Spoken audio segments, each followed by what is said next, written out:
I went to Stanford, so I didn't go very far away from home.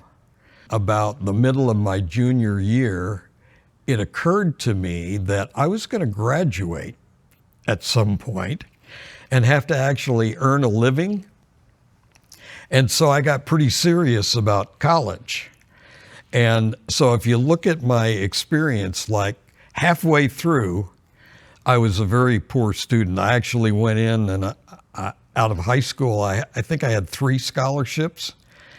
And by the time I got halfway through, I had lost a scholarship because of poor grades.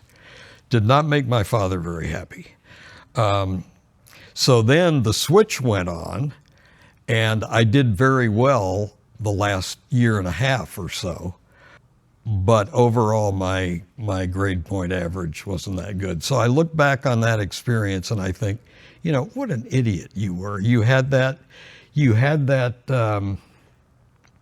great opportunity, and it took you so long to realize what it was. And also, I'll tell you, a lot of the advantages of Stanford, it has some prestige, you know, but a lot of the advantages are lost on engineers because there are lots of good engineering schools in the country and around the world. On my first job, one of my coworkers was from MIT, super smart guy. One of my coworkers had gone to Fresno State, not known as one of the best schools in the country. Those guys were, both of them, you know, super smart.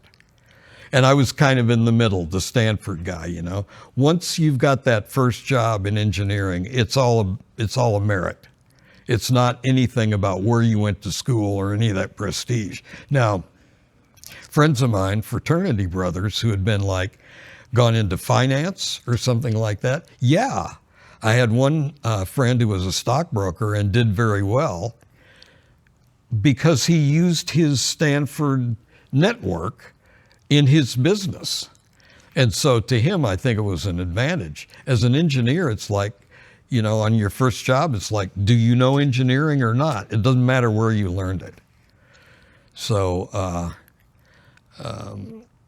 I think I'm happy with the Stanford education, but I think my dad could have saved money. The funny thing is my dad wanted me to go to Stanford. I was sort of ambivalent about it.